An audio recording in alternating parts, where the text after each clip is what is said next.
हर हर महादेव। जय श्री राम दोस्तों। मैं कुंदन पाठक। मेरे ब्लॉग @कुंदन पाठक ब्लॉग्स 23 में आपका हार्दिक स्वागत है। आज मैं आपको अयोध्या से रामेश्वरम तक की संपूर्ण यात्रा में आने वाले खर्च और रामेश्वरम में आप कहाँ रुकेंगे, कैसे जाएंगे, किन किन स्थान पर घूमना है, ये सारे इस रामेश्वरम सीरीज़ में आपको हम बताने जा रहे हैं। ये पहला सीरीज है। इसमें आप अयोध्या से रामेश्वरम तक की यात्रा करेंगे। उसके बाद और कई सीरीज इस पूरे रामेश्वरम यात्रा में आपको मिलेगी। मैंने अपनी यात्रा अयोध्या कैंट से स्टार्ट की और अंतिम यात्रा रामेश्वरम मंदिर तक की है। तो अयोध्या कैंट से लेकर के रामेश्वरम मंदिर तक की संपूर्ण यात्रा और उसमें आने वाले खर्च और जो भी परेशानियां हुई उन सभी के बारे में आपको हम इस ब्लॉग में बताने जा रहे हैं। यदि आप अपनी यात्रा अयोध्या कैंट यानी जिसका पिछला नाम फैजाबाद था वहां से शुरू करना चाहते हैं तो यहां से ट्रेन नंबर 22614 जो प्रत्येक मंगलवार को रात को 11:10 पर जाती है, आप पकड़ सकते हैं। आप आसपास के किसी ज़िले से आप यहाँ पर आकर के इस ट्रेन को पकड़ सकते हैं। ये ट्रेन का आखिरी स्टेशन रामेश्वरम था। अभी हाल में रामेश्वरम में ब्रिज कंस्ट्रक्शन के वजह से ये 2 स्टेशन पहले यानी रामनाथपुरम तक ही जा रही है। यदि आप इस ट्रेन की यात्रा करते हैं तो लगभग ये 55 घंटे का समय लेकर के आपको रामनाथपुरम या फिर रामेश्वरम तक पहुंचाएगी।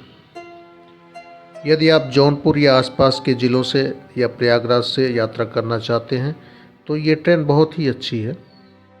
इस ट्रेन से यात्रा करते समय यदि आप अपने बजट का भी ख्याल रखना चाहते हैं तो आपको अपने साथ खाने पीने का सामान लेकर के चलना चाहिए, क्योंकि एक स्टेशन के बाद दूसरा स्टेशन लगभग 3 से 4 घंटे के बाद आता है और इस बीच में आपको खाने के लिए पेंट्री कार से आने वाले वेंडरों का ही सहारा लेना पड़ेगा, जो आपके बजट में काफ़ी महंगा हो जाएगा। ये लगभग 40 घंटे के बाद चेन्नई रेलवे स्टेशन ये पहुंचती है। चेन्नई रेलवे स्टेशन में 3 स्टेशन हैं, चेन्नई बीच, चेन्नई सेंट्रल, चेन्नई इग्मोर। तो ये चेन्नई इग्मोर रेलवे स्टेशन पहुंचती है, जो ये दूसरा दिन है। यहाँ से लगभग 12 से 13 घंटे रामनाथपुरम और रामेश्वरम के लिए लगता है। चेन्नई इग्मोर पर ये ट्रेन लगभग 10 से 15 मिनट रुकती है। यहाँ पर आपको खाने पीने का सामान आसानी से मिल सकता है। इस स्टेशन पर आपको एक चीज़ का बहुत ही ध्यान रखना पड़ेगा, क्योंकि यहाँ पर ट्रांसजेंडर काफ़ी चढ़ते हैं और यात्रियों को काफ़ी परेशान भी करते हैं। हमारे ही बोगी में कई लोगों के सामान और पैसे गायब हो गए, जो वेंडरों के द्वारा चुरा लिए गए। तो इस चीज़ का आपको विशेष ध्यान रखना है कि जब आप चेन्नई के आसपास हों तो आप अपने पैसे और सामान से ज़रूर सतर्क हो जाएं, जिससे आपको परेशानी का सामना न करना पड़े। अपने सामान की सुरक्षा के लिए आप वहाँ पर ज़रूर सतर्क रहें, क्योंकि इन ट्रांसजेंडरों के द्वारा आपके सामान गायब किए जा सकते हैं। कई ट्रांसजेंडर तो अच्छे भी होते हैं, लेकिन मैक्सिमम उसमें उनका नेचर लूटने का ही रहता है। इस ट्रेन का अयोध्या से रामेश्वरम तक अगर आप स्लीपर क्लास की यात्रा करते हैं तो लगभग 1000 रुपये, अगर आप थर्ड एसी का तो लगभग 2000, और अगर आप सेकंड एसी की यात्रा करते हैं तो लगभग 3000 प्रति व्यक्ति के हिसाब से लगता है। चेन्नई इग्मोर से ये आगे जब बढ़ती है तो आपको दोनों तरफ बहुत ही हरियाली और अच्छे अच्छे नज़ारे दिखने शुरू हो जाते हैं। ये ट्रेन काफ़ी फास्ट चलती है और इस प्रकार आपको बहुत ही सावधानी पूर्वक गेट पर खड़े रहने की ज़रूरत है। तो कोशिश करिए कि आप गेट के पास न रहें। यहाँ से लगभग 12 से 13 घंटे लगता है रामेश्वरम तक जाने में। इस समय रामेश्वरम ब्रिज कंस्ट्रक्शन की वजह से यह ट्रेन रामनाथपुरम या पम्बन ब्रिज तक ही ये टर्मिनेट हो जा रही है।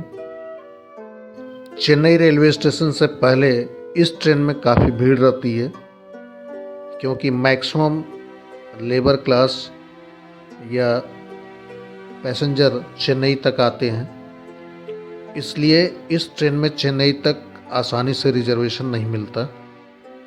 तो अपने लिए अगर आप यात्रा करना चाहते हैं तो रिजर्वेशन आप सही समय पर ले लें। चेन्नई से आगे की यात्रा केवल वही लोग ज़्यादा करते हैं जो रामेश्वरम यात्रा करना चाहते हैं। जब मैं इस ट्रेन से अपनी यात्रा शुरू की तो उस दिन इस ट्रेन में बहुत ही ज़्यादा भीड़ थी, क्योंकि चेन्नई में कई दिनों से बारिश होने के कारण वहाँ की कई ट्रेनें कैंसिल हो गई थी, जिसके कारण इस ट्रेन में उस दिन बहुत ज़्यादा भीड़ थी और मैं चेन्नई तक अपनी वीडियो को रिकॉर्ड नहीं कर पाया। वैसे नॉर्मल दिनों में इस ट्रेन में भीड़ नहीं रहती है। जब मैं इस ट्रेन से वापस आया तो काफ़ी सीटें खाली थीं और इससे ये पता लगता है कि इस ट्रेन में भीड़ नहीं रहती है, लेकिन अचानक कभी कभी भीड़ बढ़ जाती है। रेलवे ट्रैक के दोनों तरफ बहुत ही अच्छे नज़ारे हैं, तो यदि आप साउथ इंडियन नज़ारे का आनंद लेना चाहते हैं तो कोशिश करिए ट्रेन की यात्रा करने के लिए। इग्मोर रेलवे स्टेशन से आगे बढ़ती है तो बीच में कई रेलवे स्टेशन हैं, जिसमें कुडलोर पोर्ट रेलवे स्टेशन, जहां से पौंडीचेरी लगभग आधे घंटे की दूरी पर है। यहाँ से लगभग 1 घंटे आगे बढ़ने पर चिदम्बरम रेलवे स्टेशन है,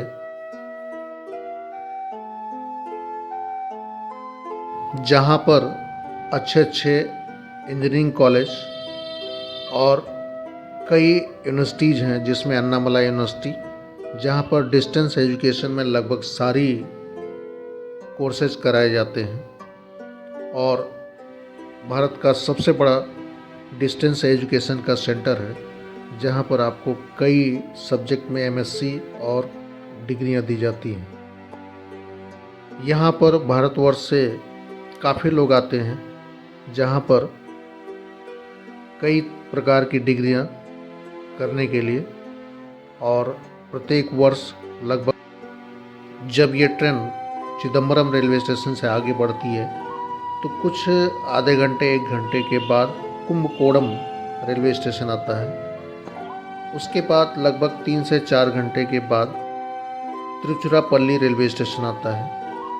तिरुचिरापल्ली रेलवे स्टेशन काफ़ी बड़ा है और यह जंक्शन है जहां पर कई तरफ की ट्रेनें आती हैं। आप यदि मदुरई जाना चाहते हैं यहाँ से, तो यहाँ से आपको ट्रेन बदल, यदि आप मदुरई या त्रिवेंद्रम जाना चाहते हैं तो यहाँ से जा सकते हैं। केरल की तरफ जाने वाली ट्रेनें आप यहाँ से पा सकते हैं। यहाँ से लगभग 2 से 3 घंटे के बाद यह रामनाथपुरम पहुँच जाती है। रामनाथपुरम रेलवे स्टेशन बहुत बड़ा रेलवे स्टेशन तो नहीं है, लेकिन रामेश्वरम के ठीक पहले ये बड़ा स्टेशन में काउंट होता है।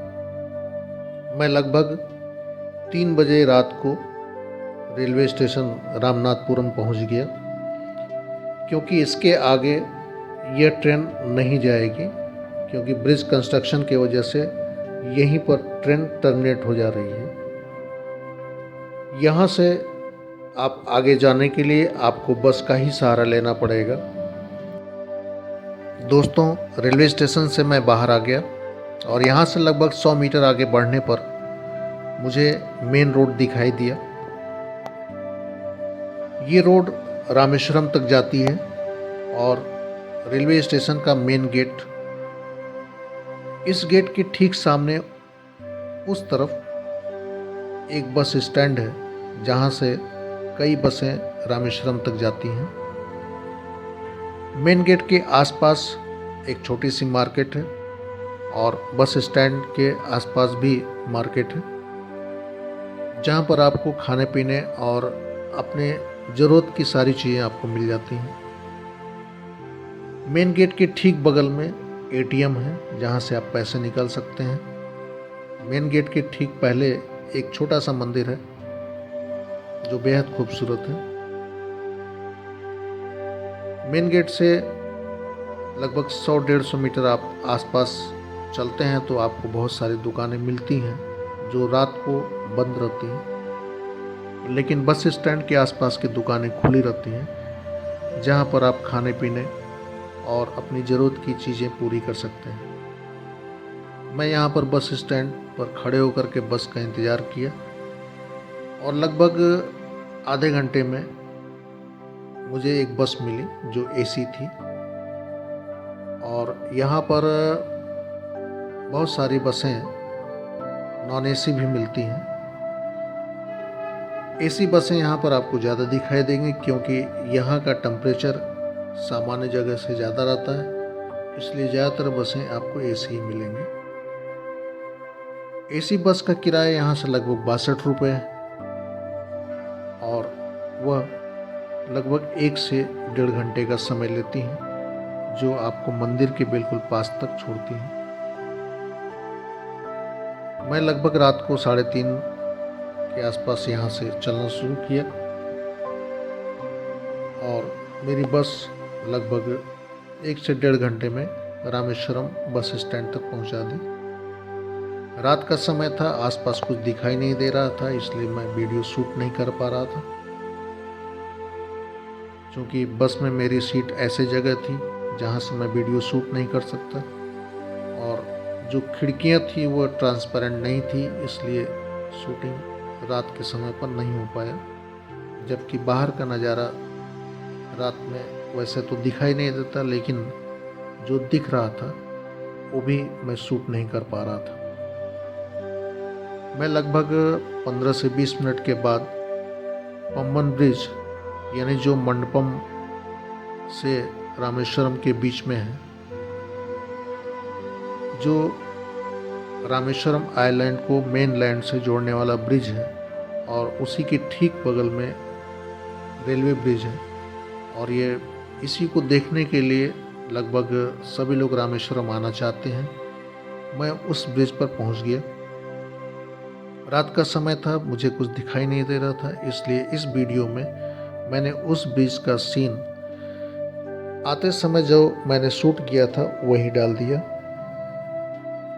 आप देख रहे हैं कि इस ब्रिज के दोनों तरफ समंदर है और इस ब्रिज पर जगह जगह आपको कार या बाइक खड़े होकर के लोग वीडियो शूट करते हुए नज़र आएंगे, क्योंकि यह ब्रिज समुद्र में, दोनों तरफ आपको समंदर में नाव और बहुत सारी चीज़ें नज़र आती हैं। यहाँ काफ़ी अच्छी हवा चलती है जिसका आप आनंद ले सकते हैं, लेकिन बहुत देर तक इस ब्रिज पर न खड़े रहें, क्योंकि अगर बहुत ज़्यादा गाड़ियाँ खड़ी हो जाएंगी तो ट्रैफिक जाम मिलेगा, जिसकी वजह से लोगों को समस्याएं होंगी। हो सकता है आपका चालान भी हो जाए। इसलिए इस ब्रिज पर आते समय आप इस चीज़ का ध्यान रखें कि कुछ ही समय में अपने वीडियो को शूट करके आप आसानी से निकल जाएं, क्योंकि दोनों तरफ से गाड़ियाँ आती जाती हैं। यह केवल 2 लेन ब्रिज है। इसमें अगर बहुत ज़्यादा गाड़ियाँ अगल बगल खड़ी हो जाएंगी तो आने जाने में लोगों को दिक्कत होगी और बहुत लंबा जाम लग सकता है। ऐसे में काफ़ी गाड़ियों का चालान भी हो सकता है। इस ब्रिज के ठीक दाहिनी तरफ आप देख रहे हैं कि रेलवे ब्रिज है, और जो इस समय कंस्ट्रक्शन की अवस्था में है, और उम्मीद है कि ये ब्रिज लगभग फरवरी से मार्च 2024 तक कंप्लीट हो जाएगा और फिर से रामेश्वरम के लिए ट्रेन जाना शुरू कर दी। अभी जो भी उत्तरी भारत से या कहीं से भी रामेश्वरम के लिए ट्रेन आ रही हैं, वह मंडपम या फिर रामनाथपुरम में ही टर्मिनेट हो जा रही हैं।